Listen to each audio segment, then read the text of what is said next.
Hey everyone, how's it going? Welcome back to a brand new Demystifying post-production month. My name's Ellie, I'm a trainer at Maxon, and I'm joined once again by some very special people, Dustin, Chad, and Lionel. How's it going, guys? Happy Monday. Yeah, What's up, Ellie? How you doing?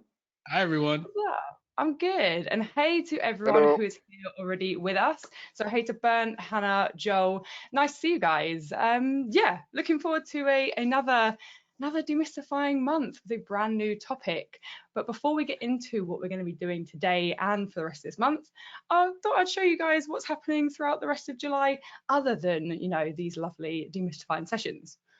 So as you can see, today we have demystifying post-production, but on Wednesday we have part 5 of our hands-on with Maxon C4D level up workshop, where we're going to be diving into the idea of kind of working with color. And I don't mean sort of ACES color management. We're talking vertex color for animated shaders, color user data, setting up MoGraph color and color blending all inside of Cinema 4D and Redshift. So yeah, feel free to sign on for that if you are interested.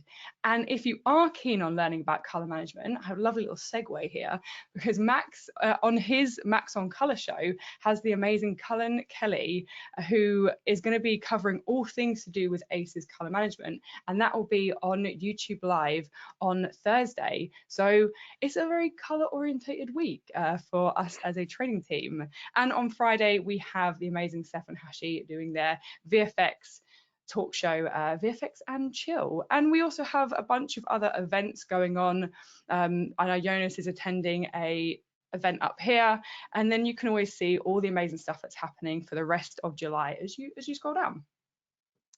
If you ever miss any of our sessions, then don't worry. Pretty much every single thing we do is recorded and it gets uploaded onto the Maxon Training Team YouTube channel. So if you head over to this YouTube channel here, you will see all the upcoming live streams we have. So things like Maxon Color and Ask the Trainer, as well as playlists of all the amazing sessions that have been happening already that you may have missed. And thanks again to Dr. Sassy, who goes through and timestamps every single one of these sessions, and we really appreciate it. It really is invaluable.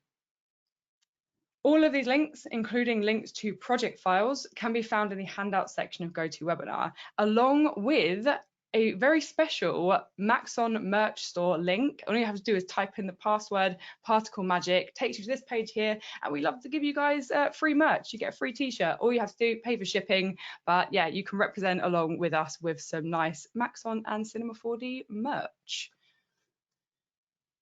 So as we said, it's a brand new month, which means a brand new topic. And this entire month, we're going to be covering all things to do with particles. I'm going to let the guys explain it a bit more, because I know they've been, putting a bunch of stuff together for these individual weeks, covering things like Cinema 4D, Redshift, Houdini, After Effects, Particular. So we're going to be kind of covering things across the board. So Lionel, Chad, is there anything you want to say about like this whole month and the sort of things we're going to be covering over the next 4 weeks?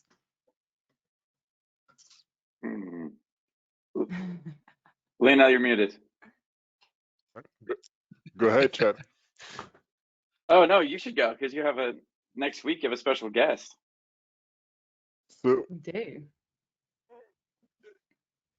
yeah, today. Okay, so yeah, today we're going to talk about Cinema 4D particles, and next week, yeah, that's very interesting. We have some people from X Particles doing the show with us, so we're super excited about that, because this is the first time I think we have the people from Insidium doing something with us. And that's going to be very interesting. So those 2 weeks are for Cinema 4D. Then Chad is going to do the rest. So tell us more, Yeah. Chad. Week 3, we're going to be getting into After Effects, and we're going to, of course, is going in Truck Code Particular. But what's kind of fun about week 3 is that I'm going to be showing some old school stuff in After Effects. Like before we had Particular, we used to use like foam and particle playground, the Psycore effects, things that aren't really known now. So like if you're ever in a pinch, we'll just like show this. Also kind of like a walk down like memory lane as we go through that stuff. And then in week 4, we're going to finish up with Houdini. So we're going to have a little intro to Houdini, and we'll talk about like Houdini particles and things like that. Like we're gonna go pretty fast, obviously, 'cause it's a pretty robust program.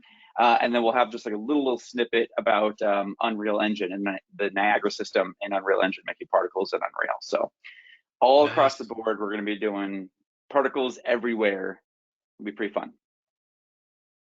That sounds pretty great. Yeah. So as you can see, covering a wide range of software over these next 4 weeks. And yeah, amazing that Bob Ormsley is going to be coming on from Insidium next week. It's gonna be really exciting. So Lionel, if I hand this over to you, are we ready to rock and roll? Yes, I am. Perfect. Let me chuck that over. Also, I want to say hey to some of the other people who have said hello in the chat. So hey to Joel, Anders, Scott, Dan, Karozi, Alberto, Dave. It's so nice to have you guys with us. So yeah, if you've not been on one of our sessions before, inside GoToWebinar, there should be a little questions area in there. You can just say hey, let us know where you're from, or if you have any questions for all of us here, we can help answer them live and in the background. I will hand it over to Lionel now for all of the magic. Let's go.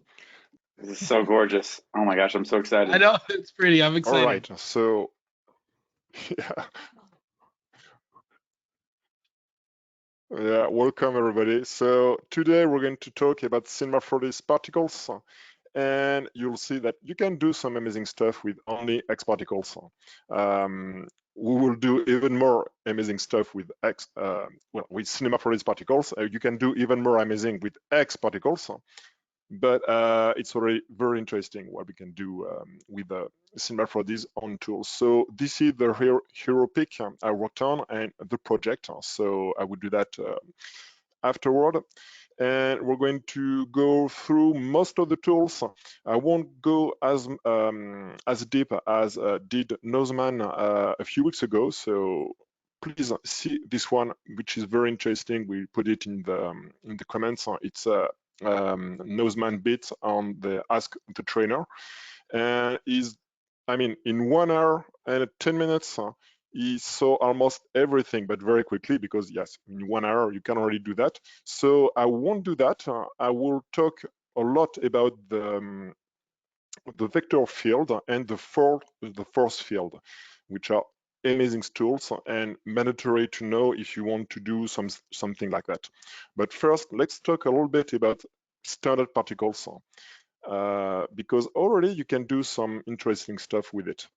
So let's create a new project, and I'll keep track of the time so we have time to really see what's about the vector field. So the particles in Cinema 4D are here on Simulator, and you're going to use the emitter. This is the most basic emitter. And if we hit play, we have something. So that's very simple because you have all the parameters here. You have to be careful that the birth rate editor and render are not the same. So meaning that if I put many particles like that, if I hit render with Redshift or Cinema 4D's on render, you won't have this number of particles. So you have to keep those in sync. And we have the usual commands. I won't go very far with it, but you just have the essentials. So what about the speed, variation for the speed, a little bit of rotation, variation, and so on. If you want to create, to have actual object that you can use with Dynamics, for example, you have to create your object and just put it as a child. And then if you want to see your object, you're going to show the object. That's as simple as that. And of course, you can have many objects if you want. So for example, if we put a sphere, now you have a distribution between the cube and the sphere. Very easy. If you do that, you'd better off to check here the render instance, so you will have fast playback on viewport. You can see here, we have the FPS installed pretty fast. If we uncheck this, this is going to be much slower after a certain number of particles, as you can see here. It's already not real time anymore. So let's put it on render instance. I'm going to decrease a bit the bus rate editor. Then with those basic particles, you can do some very basic stuff using the simulator, and you have the forces. So those are also very simple because you have the usual turbulence and it's going to work exactly the way you would expect. So if I put some strength, we will see our particle spreading around in all sort of direction. If I put a scale, let's decrease the frequency too and put a bit scale. You can see here almost the shape of the noise in 3D, of course. And another very interesting thing we could do with those basic particles is to use, so checking the emitter first. If I use the tracer, you can trace those particles. This is number one, very nice to see, I would say, and I use it a lot in every particle render so that I can have a sense of what's going on. So you can see the motion, because sometimes it's difficult to really tell what's going on. With only the particles here, we can kind of see our noise. Here, you see there is a big band here, one strand particle going this way. This is harder to see if you don't have the tracer. About the tracer, there is one option I like to use. Here is the limit. So from end, right now we have particles tracing splines the whole way during their life, and it can be a bit confusing in the viewport. So you can limit that.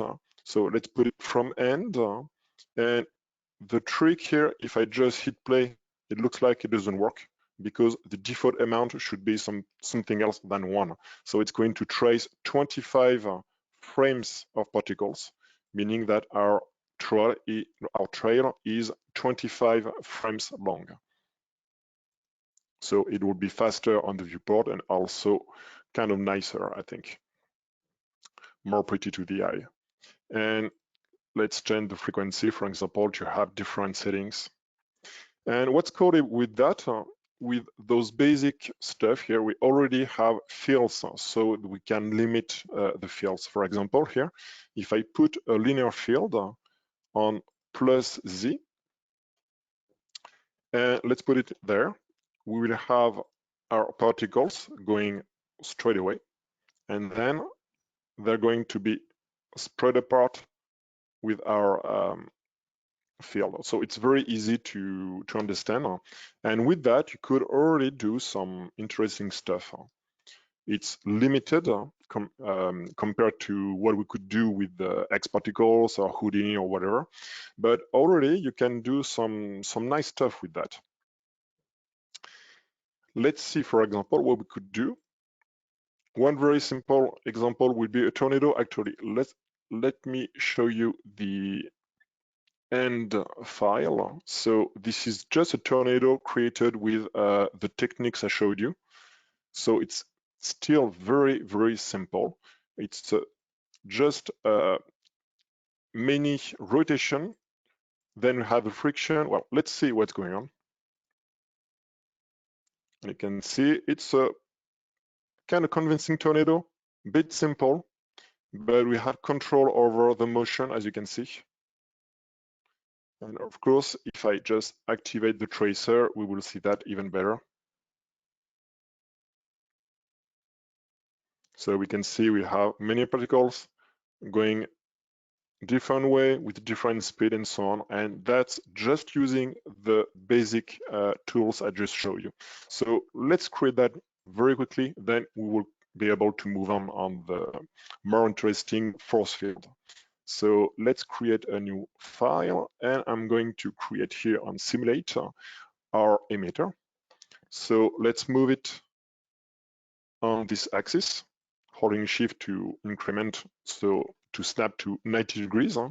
So now we just have the simple particles.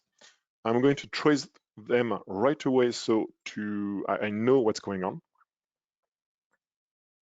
All right, so it's just a straight ahead. And I'm going to use here on the simulator, in the forces, we're going to use the rotation, for example. So the rotation doesn't look like much. You have just this, and it's going to rotate your stream of particles along the z-axis. Okay, so if I just hit play, we'll have this result, and actually it's going to rotate along the z-axis. So if I put the force here, it's going to make a circle there. So I don't want that. I want to have just a tornado. So let's move it this way. So we have again our blue arrow, which is the Z arrow on the right spot. I'm going also to put it back to the 0 position. So right on the center. And now it's just going to rotate our particles. And that's already interesting because we have this interesting motion. Already we could on the emitter here ask to have some variation for the speed. Let's put it more like that. So we have slower particles and faster, as you can see, making a more interesting move, I would say. And then the trick is just to add other rotation and to limit the rotation with some field. So for example, here we can just use our box field, and I'm going to move all of them. You don't have to do that, but I like to do it this way so to keep everything organized. So we have our box field here, meaning that it's going to happen only inside this box. So if I hit play, nothing happens, then it's going to move on. And then you can see it's already becoming, it's going straight again. So if I just add some more element like that, let's also increase the size of our box, and I can just have different force field like that with different speed to create some interesting variation.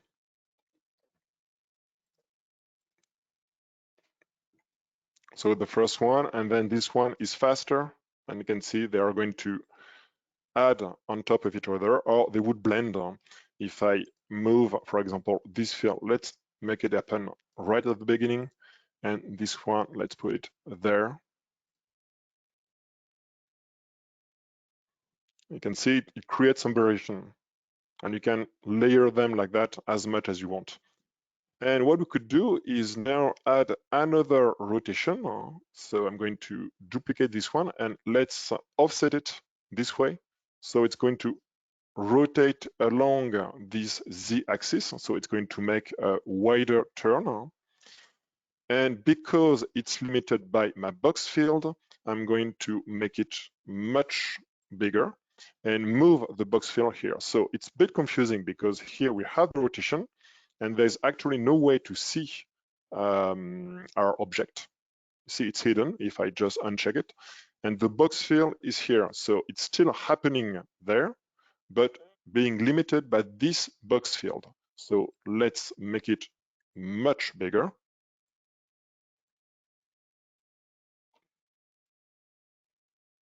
Stronger and bigger like that. And maybe a bit bigger than this. Let's move it this way. Let's hit play, and I need to add some frames, and you can see it's going to create this curl here. And because I have put my rotation here, actually I would need to make even bigger field. You can see here, because they're moving away from the center of the field, it's less strong. So not exactly what I want. So let's move it this way again. Let's make it bigger. And you can see it's going to have an effect even there. So it's going to create even more interesting motion. Okay, and now it's going back this way. So that's what I wanted. And here it's going to continue because our rotation is still limited to this box. But in the idea, I would just frame it here, so I don't care. So maybe it's another opportunity to show you another very interesting. In the forces, you have here the Destructor I just love that name. So you just put it there, and if I make it, I'm going to make it much bigger. It's going to kill the particles which just go this way. So it's a kind of way to clean up everything. So let's go back, moving along. And when it's going to hit here, you see it stopping. So it will be more efficient. And then if I want to make even more interesting motion with all that, we could add on top of that one very interesting friction. So the friction is going to slow down the particles as is they were moving through water. It's a concept you can find in almost every particle renderer in the world, particle plugin, I mean, meaning that you find this friction one way or another. Sometimes it's called another name, but it's always there because it's very important to simulate the resistance of the air, of the water, and so on. So friction is just going to slow down everything here.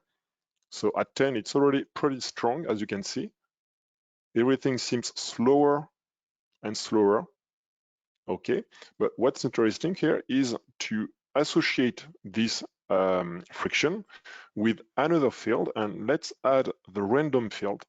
And the random field here, I'm going to use it as pure random. So the difference between this one, the noise, and the random, noise is going to apply a special node, a special noise, meaning that you will have areas with more friction than other. And this random, the pure random, is just going to put an attribute of friction randomly on each singular particles. So that's more interesting because one particle will be more slowed down than the other. And that's typically what happens in a tornado. And it's going to create more interesting motion. You can see we can see something happening. So this one are very slow. This one is not really affected. So up to this point, what we can do is just add a bunch more of particles. And I guess I'm going to limit the particle here. Let's change from the end. Yeah, 20 frames, that'll be. And the more particles, the more, well, it's going to look more interesting. And you can see we have something more interesting. And then maybe I can just tick off the tracer and add a real bunch of particles. And also we're going to stop the emission much later. And now we have the typical motion of a tornado. Well, not so typical, but you get the idea. And working on that, you can have some very interesting results. It's just a base project that you'll be able to download and to play with. And so that proves that you can do something with just cinema for these particles. And there is so much more we could do with it, but I think I'll move on already. Oh yes, yeah, I'll move on already with the force field, which is really the trick to have some good particles with Cinema 4D's native particle system. So I haven't looked at the question. Maybe there are some already. Yeah, that was really cool. Thanks. But yeah, we do have a couple of questions. So Joel was wondering, can we use deformers on the emitter to affect our particles as a whole? I'm sorry, could you repeat? Oh, you use deformers, yes. Yeah. Actually, no, you can't use deformers. You would have to use the matrix object. And then we would be able to, well, using thinking particles, well, that would be more complicated. If you use the matrix and then use here the thinking particles, then the matrix object can be affected by deformers. And that would give us some very interesting stuff. But in just 1 hour, I won't be able to show that. I really want to show the force field. Yeah, of course. I was wondering that we did have one quick question on rendering. I was wondering, will we be covering that today at any point? Rendering like our Yes, particles and the traces? yes, I'd like to do that with Redshift for the end project, the hero project, because the setup is very simple. Yeah, Yeah, I went perfect. very fast with it, but this one is a super easy render to make, and there is some interesting stuff. It's really, really super easy. I mean, that would the base principle of that, it's like 10 minutes. Of course, there is a lot more work to make it look really good, but the basic concept of this render is pretty easy using Redshift, of course. Cool. And maybe, yeah, this is another example, and maybe we'll have time to show this one also. I don't know. Let's hope. Yeah, no, that'd be great. Cool, thanks. Okay, so let's talk about just before the force field. One interesting stuff to see is just one step ahead with the particles is to use it with MoGraph. So actually, if you use your emitter, and I'm going to create a cloner, and the cloner, I'm going to put it on object mode, and then I'm going to make the emitter as the source object here. Now, any object I'm going to use with the cloner is going to be the particles. So if I just use a cube, and let's make it a child of the cloner. Now, if I hit play, we can see those are particles, MoGraph particles, I would say. And here on the cloner, let's make it multi-instance, so it will be much faster. So everything is going to work the same, meaning that your emitter is going to be affected by forces. Everything I have shown here is going to work exactly the same, but you have all the power of MoGraph on top of that. So the only trick here is not confuse what's going on, because you have the forces and the effector, then also all the fields working together. It's very easy to get lost. So let's see a very simple example. Here I have a streamer particle going this way. Okay, and I'm going again to trace them because it looks good, and also it gives us a good sense of what's going on with the motion. And then because this is a cloner, I can use an effector. So if I put a plane effector, it's going to move the particles on top of it. So let's go back, and you have one very confusing and interesting stuff going on. You can see our particles are not really affected by the effector because this is the cloner which is affected by the plane effector.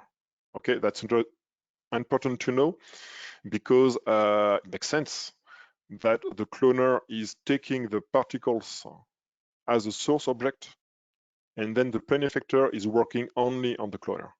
Okay, so don't be confused by that. That's normal. I would say we don't care because only the actual clones here are interesting.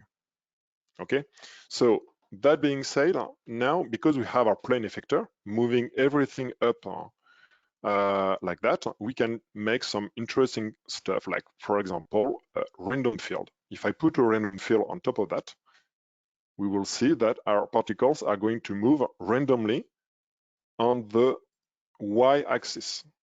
Okay, so here it's not very interesting, but if I take my noise, I'm going to make it much bigger like that.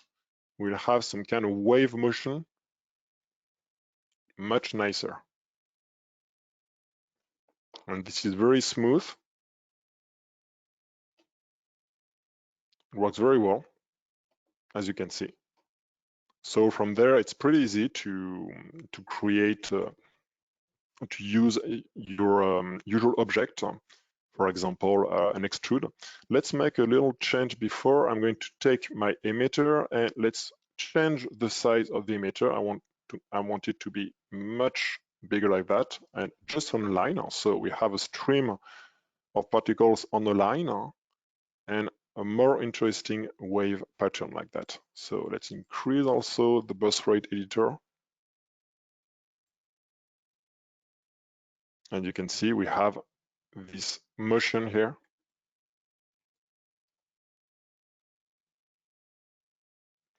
And from there, we could use on top of that all the forces that we know. For example, if I use again my rotation.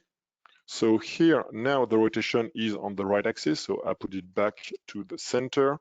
Let's put it there. And I'm going to use a linear field because I want it to take effect after some time. So linear field on the Z plus Z axis.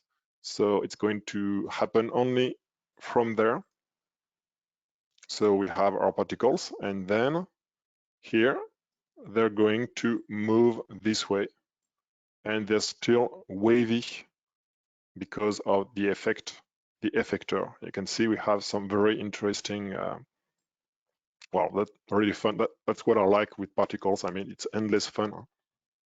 I'm sure Chad will agree with that. Yes, I'm just completely like salivating and slobbering all over myself watching this. It's absolutely gorgeous. I love to play with particles. And just to finish up with this, I'm going to untick those two. And instead of using random field, we could create a real wave using, for example, here the formula effector. So the formula effector is going to create a sine wave. So yeah, like that, very easy. Let's create less particle for this because it's going to get just very confusing. And those are very regular. You can see there is no randomness with that, and it's very easy to change. If I go again on the here and on the variables, we have. I won't even talk about this. It's not that hard, really, but you don't have to dig in that. And now, if I just change the frequency, it's going to be a longer sine wave. And this is a very smooth motion because there is no randomness with that. And we could associate this with a random field. So actually, I could put this random field as a mask of this. So I'm going to create a mask. Let's put the random field inside. And here, I guess I'll put it on pure random. And let's decrease the scale. Hey, Lionel. So they don't have the same, yes? Can I ask you a quick question? Yes, For go ahead. For those of us that are maybe not as skilled with fields, when you made the random field a mask of the formula effector,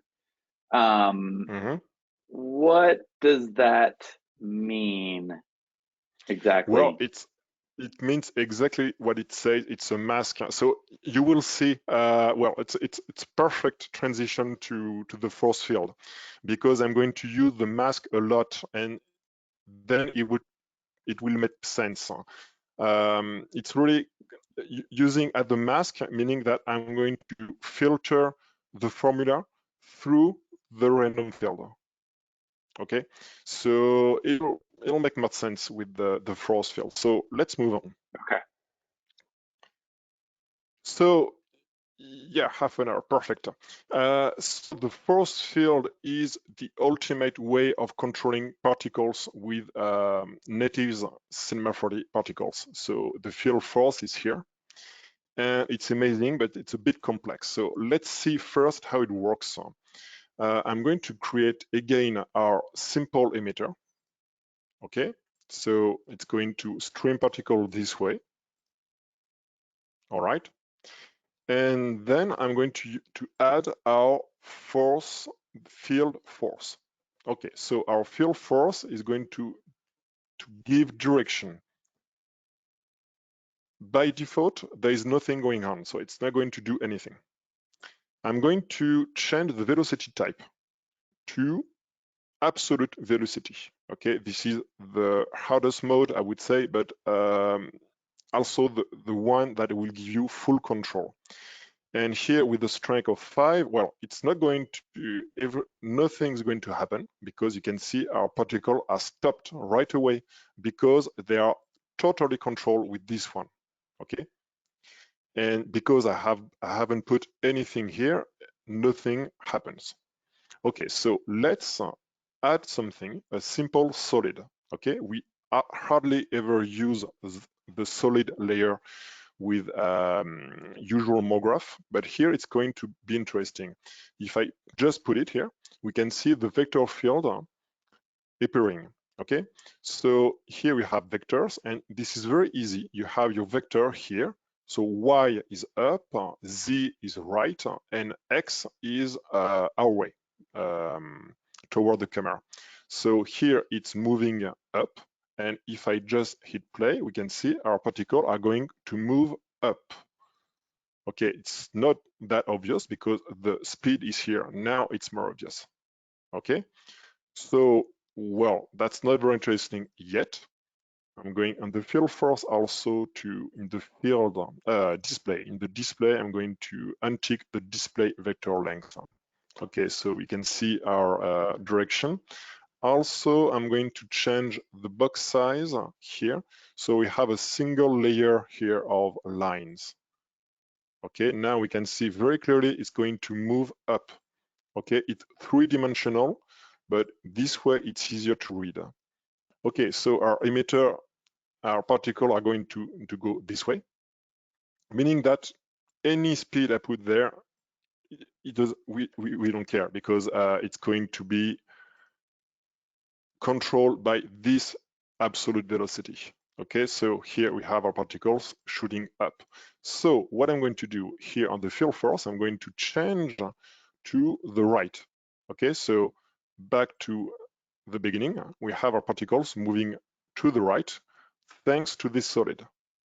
And now what's going to be interesting is to add another solid.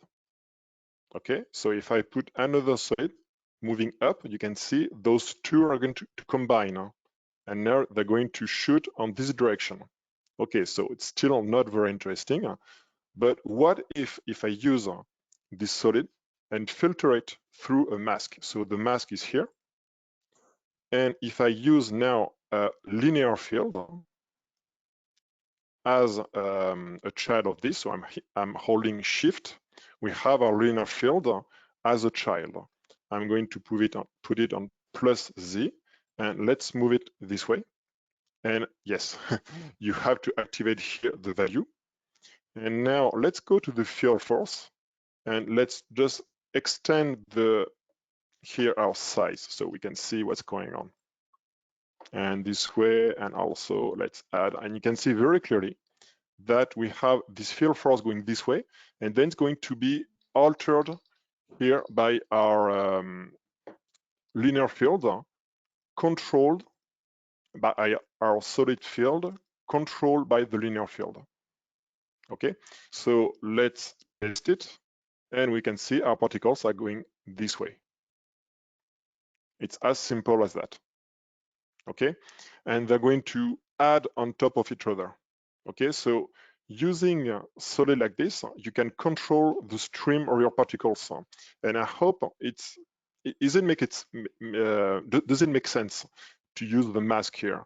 We can see it's very important because this is the one that let us control here when the turn is going to happen. Yeah, it definitely seems to make sense, for me at least. And in this way, then once you have understood that, you can do almost anything you want. Okay, so let's move our field force. Actually, the position of the field force doesn't have any importance because it's infinite. All right, it's infinite. And here our linear field is just going to control this way, for example. So our particles are going this way and then moving up. So once you have understood that, you can use some tricks. For example, I'm going to move our linear field this way, okay? And let's add on the field force here, I'm going to use a spherical field. Where is it? Yes, here. Spherical field, which is inside our field. I'm going to activate here the direction, and you can see it's going to alter the direction. And it's working because it's inside the field. And it's altering here the direction of the particles. And you can see it's going to move the particle toward the center. So let's see. Also, I'm going to trace the particle. I think it'll be easier for everyone to see what's going on, I hope. So now we have our particles, and they're going to concentrate here, and then they're going to move up. See, and now they go this way, and they're shooting on diagonal.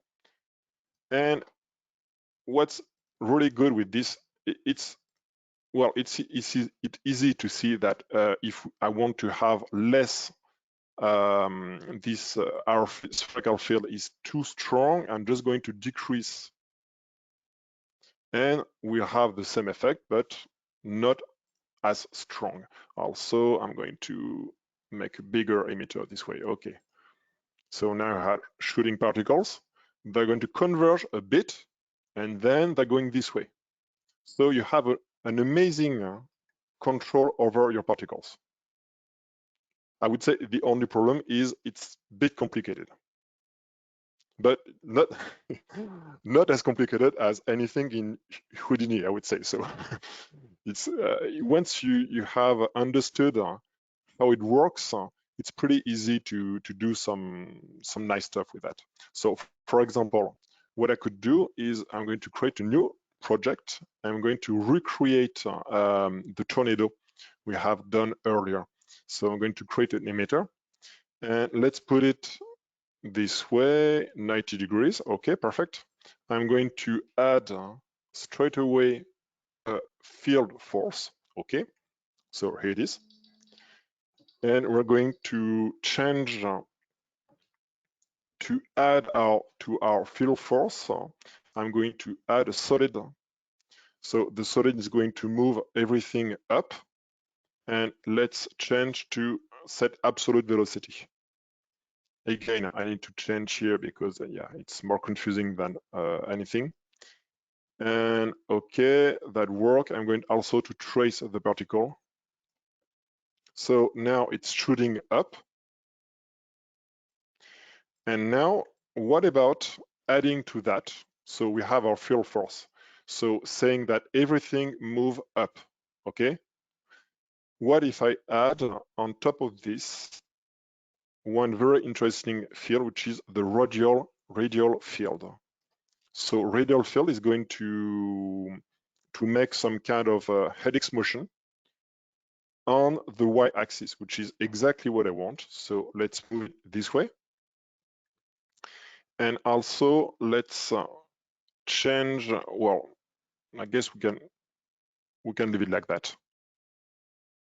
And if I want, yeah, you can see here, it's going to move everything to take effect immediately. So let's take a look. I'm going to just hide. So we have our, the same thing at the rotation. Okay. And if I wanted to change the axis, I could do that. It's going to move more this way, you can see. It's going to alter the motion, like we have warped something. We could also animate. And if I wanted to have more control with that, we can just add to our field force. So I'm going to make it visible again. And here on the field force on the object, we could limit the radial effect using here a mask again. And I want the mask to happen only within a box field. So it's very, very similar to what I have done earlier. So let's put the box field, and our box field will be this way. And again, I don't know why it does that. You have to activate this Otherwise, it won't work. This is going to alter the values. So here, yeah, good example. Even though we don't see our field force, it's going to work. So let's hide it. Let's hit play, going up, and then it's going to move, and then it's going again. So you see, same thing as the rotation. And what I mean by that is you can literally replace anything here with the only force field. This is really the one that unifies everything, because it's how you create vector field, and you can do anything you want then with that. Okay, so moving on, I'm going to show you just a trick. If we go one step further and we want to recreate our, I have already too many windows. I want to recreate this file here. As we can see, we have particles streaming like this, and we have very nice motion. And this is again, thanks to the force field. So yeah, this file is in French. So this is here our force field, and there is not many stuff happening. So it'll be easy to recreate. The only difference here, we're going to use the vector field generator. So this is again one step further. So let's create again our emitter. Okay, and I want now to use our field force. Okay, and now I'm going to control the field force with the very specific object, very specific item, which is the vector field. So for this, I'm going to create now a volume builder, and I'm going to put it in vector mode. This is the trick, okay? Use the vector mode. Then I'm going to put on that a random field. So let's put it inside, and you can see it's going to create this. Okay, so those are vectors. If I take my random field and I increase the scale, we can see something happening. And if I go there, I don't know if you can see it very well, but there is some direction from this random field. Okay, so if I use it right away with the field force, it's not going to work. So I'm already going to the trick. So to make it work the way we want, well, no, let's see what happens if I don't do the right stuff. So I'm going to hide the volume builder. We have our field force. I'm going to use the volume builder as the source here, as a volume object. Okay, we can see we have some arrows. So that should work, but it won't. Let's change to absolute velocity. Let's increase. Okay, so we do have some vector fields. And if I hit play, we can see something happening, but it's not very convincing. It's not moving the way we want. Let's increase the velocity so we can see. Yeah, it's strange. It shouldn't do that. And then the particle gets stuck. Even if I add a tracer, we will see it's not right. You see that's garbage. Okay, so what's going on? We need to change something, because actually our particles are going to get stuck inside a loop. You will have many vectors converging so that the particle is going to be trapped. Like if someone is going to tell you to go forward and someone is going to go backward, and you have someone going telling you to go left and they're to go right, then you don't move. Okay, that's something like that, which is happening. So we need to add on our volume builder just one simple stuff, which is here the vector curl. Okay, and the vector curl is going to do something that's going to make everything work. Okay, it's going to simplify. It's going to ensure that you don't get stuck in the loop, and then you have a curl noise. So let's hide everything. And if I hit play, so let's change, yeah, our field force, we need to change the direction. It doesn't work on absolute velocity. And now we have our motion, as you can see. So several stuff to do to make it work. On the field force here, our volume builder, we need to change to quadratic. So yeah, I'm aware that there is a lot of things going on. That's why you can replay the videos. So I'm going to change the volume builder from nearest to quadratic. It's going to make a smoother motion, as you can already see. Also, I need to go back to our volume builder and I want to make a bigger random field. So on the volume builder here, I'm going to take the random field and we're limited to this size. So let's make it much bigger like that. Okay, and let's hide because we don't see anything. And now we can see our particles are going and create those amazing motion.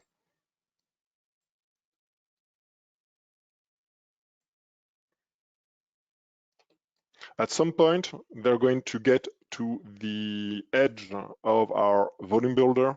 So either you use here on the forces the Destructor I have already shown, or you just frame so that you don't see those issues. So yeah, let's see about the render. Maybe I'll answer question after that. Because I think it's very interesting to see how to render this. So we're going to use Redshift for that. I'm going to use on the tracer here. Let's use here. So of course you need to make Redshift your render. On R26, we have everything that's going to work. You don't have a Redshift tabs anymore. You go to render tags. Let's go to Redshift object and let's change the curve. Let's start with the air strands, and that's already enough. If I use now my Redshift render view and let's dock it there, that's already enough to see our curve, and you can see it's very, very fast. Okay, so there is an issue that you can see here. Here you can see it's jagged. It should be smooth and curved.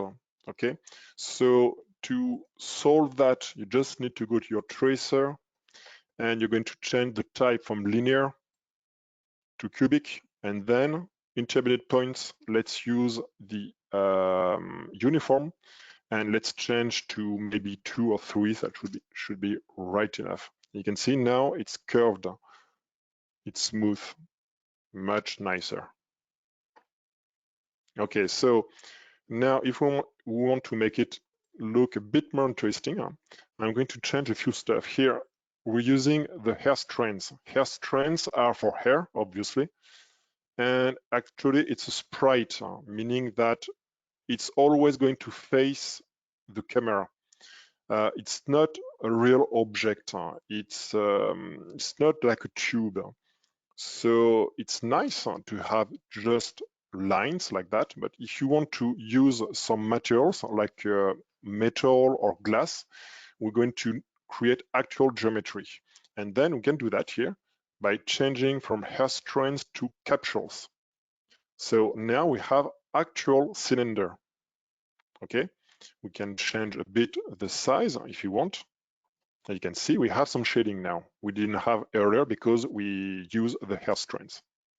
Okay, now let's use some light. I'm going to create just one area light this way. I'm going to put it far away. I'm going also to create a camera. Also, I'm going to change the output to 800 by 800 square frame. All right, that's better. Let's be the camera. Let's move a bit this way. Okay, I'm going to exit the camera so you can see the scene. So we have one light here. I'm going to add another light the other way. So you have to rotate it, holding Shift, so we can flip it. And already we will have some light here. So if I just hit play, we can see some shading. So too strong, let's decrease the intensity. And here, so we have a sense of direction. We have the light coming from the left. Okay, that could be cool already, but let's do something else. We're going to add some materials. So here I'm going to create the new standard material from Redshift, which is just amazing. Use it all the time. It's much better than the usual, well, the old standard material, which is now just material. So standard is the new one, much better. We're going to use it on the tracer here, and I'm going to make it a glass object. So I just need here in transmission, go to the weight of 1. Okay, and already we have some nice highlights and so on. And I'm just going to use a dirty trick. Well, it's not dirty, but a cheap trick. Yeah, that's better. And I'm going to use the dispersion here. And this works the other way you would think, meaning that 0 is off. And then if you put 1, that's a lot of dispersion. If you go strong value, it's little dispersion. So it's going to create some kind of rainbow effect. So it's heavy on the render. So you'll need time for everything to converge. And we can see we have a lot of colors. So I'm not on my usual computer, so but after some time you will have some nice color, but that's not all the trick. As you can see here, we need something else. You can see it's getting better, but we're not quite there yet. So to make it even cooler, I'm going to use a trick which is to create some object. So I'm going to create a simple sphere. Let's put it on the center. Let's add some segments. I'm going to create an incandescent material. So let's add it to the sphere. And our incandescent material, we're going to use the color mode. Let's increase the bit, the intensity, and let's use some nice strong color. Stronger than that. Okay, now let's add some glow because everything needs glow. Let's add the bloom. Okay, that's a bit too much, but now I just need to decrease the intensity and find some kind of balance. Okay, so that's already cool, and you can see the red of the sphere is going to spread through the object. And to make everything even more interesting, now I'm going to add other objects like that, but I will make them invisible. So let's use a cylinder. Let's make it very thin. I'm going to exit the camera. Let's move it this way.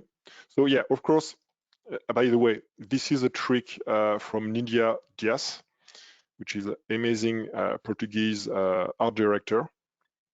I think she has already done something on the 3D Maxon, 3D design Maxon show. And this is one of her tricks. So let's create another incandescent material with another color. So let's try some blue, some deep blue. Okay, I'm going to add it to our cylinder. Let's increase, yeah, I already done that. Now, if we go back to our camera,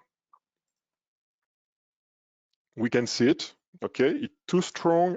I want to make it even, I want to make it stronger like that. Okay, so I could use it just as it is. It's nice, but the trick here is just to make it generate reflection. So now I'm just going to the Redshift, to the render tags, Redshift object, and just hide it from the primary ray visible, meaning that it's going to be invisible to the camera, but it's going to shine through everything else. And you can see it here. Before, all black, and now after we have this effect, this color. and you just spread a few of those objects here, and you get some very nice color. So yeah, I'm kind of rushing everything, but you get the idea. To avoid those very bright areas here, we need to go back to our standard material and increase the roughness on the reflection, which is going to increase the roughness also on the transmission. So let's increase the roughness. It's going to be more spread out like that. Maybe let's add some roughness here. It's going to be more like a glossy material. And I guess I need to tune down a bit the other light. And then you need to wait to have something that converges and going to make something like that. Yeah, because this one took like 5 minutes to render on my computer, which is my home computer, which is the I think a 3090 RTX. So it's long, but we have some very nice results. And yeah, that's it. It does look amazing. I love that trick with like the cylinders and the incandescent light. Same. And then hiding it from the primary ray. That's, yeah, it creates a really cool effect. That's gorgeous. Yeah, well, thanks to Really is. Nydia to have shown this trick. You always have to look for everyone. What's everyone doing to learn to do some nice thing? So here, yeah, it's too bright, but you get the idea. I don't have the time to make it really look great. That's the problem with the webinar. We have to rush everything at the end. Yeah, I mean, it's really cool to see it come together though. So the interesting part about these type of scenarios is that you get it set up and then you can manipulate it endlessly. I'm sure that, you know, when you're putting the key art together or the hero images, you know, you can sit and tweak this all day. But yeah, there's like a lot of really good tricks. Like it kind of makes me want to get back in and go for it. I really like you know, the cylinder trick with the lighting. It's a very easy way to get color gradients and have those art directed. Usually I would use something like, you know, actual gradient lighting through an HDRI. But this is a bit different. So yeah. Yeah, it's amazing what you could do. Like this one is so simple that. Oh, sorry. Yeah, with something simple. Yeah, when I saw the trick from Nydia Diaz, I was very surprised because okay, that's all it takes, and it looks really good. Huh? It's normally the simplest kind of things, isn't it, that you don't think of, and you think, oh, there's got to be kind of a really crazy process behind something, but sometimes it's just a light or an object that's been hidden. About this file with the volume builder, this is actually quite a simple file. It's very easy to replicate it. I had to rush it a bit, but it's very, very simple. I will give the file anyway, so people will be able to play with it. That's great. Awesome. Thanks. We've got a couple of questions in if we've got the time. Like, I know we've gone over, but hey, that's the rules now, isn't it? And this one is potentially one that we could open up to the group. So Scott was wondering, so you were using the new standard material. He was wondering, is this the new way of making Redshift materials? So what are your opinions on this? Yeah, yes, I think it's going to replace altogether the other one. The other one will be just a legacy shader, so that the file won't get broken. But the new standard material is superior to the other one in all way. It's even simpler to use. I think it's really amazing. I know you all have played with it. This is great. So yes, definitely use it, and I'm pretty sure it's going to be the new default material in very soon. Yeah, it's I agree. Oh no, you go, Dustin. You go. What do you think? No, I was just saying I agree. It's definitely a bit different. It's easier to use, a little bit more intuitive. When you get into it, so that's nice. Um, and it's standard. So when you're working on, in Redshift across, various software and things, it all makes sense. So it's yeah, it's good.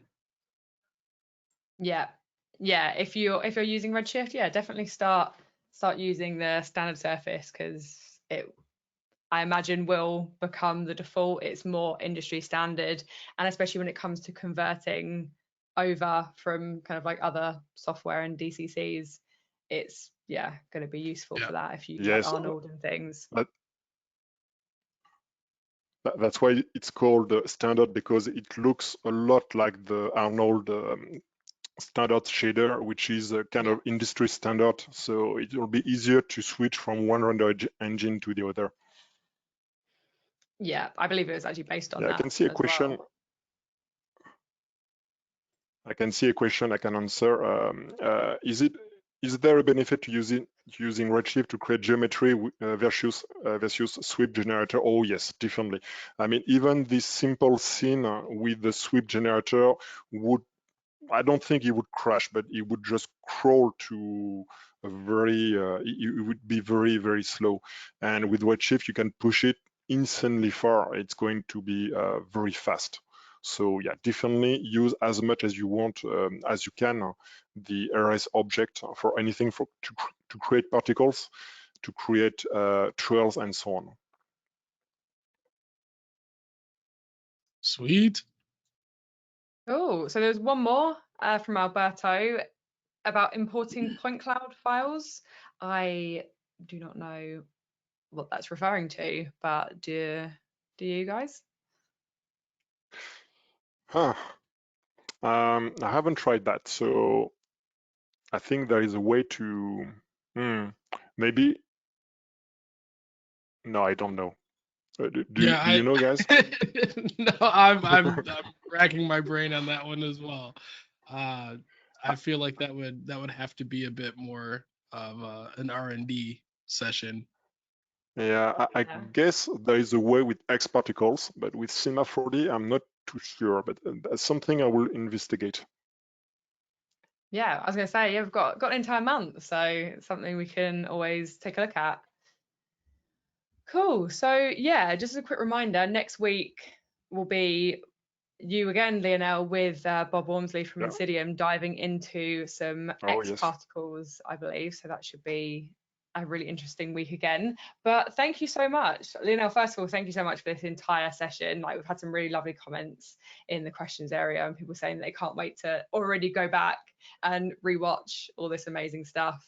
And to Chad and Dustin as well, being in the background, sort of interacting with everyone, is really great to have you all here.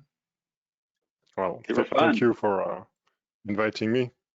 It's always, like I said, I always like to play with particles. It's so fun. Yeah, no, me too. It's great to see what native C4D can do as well. Yeah, for sure. It's very easy to get lost in plugins and software and different things, and so it's really cool to see both ways to do it. It's good.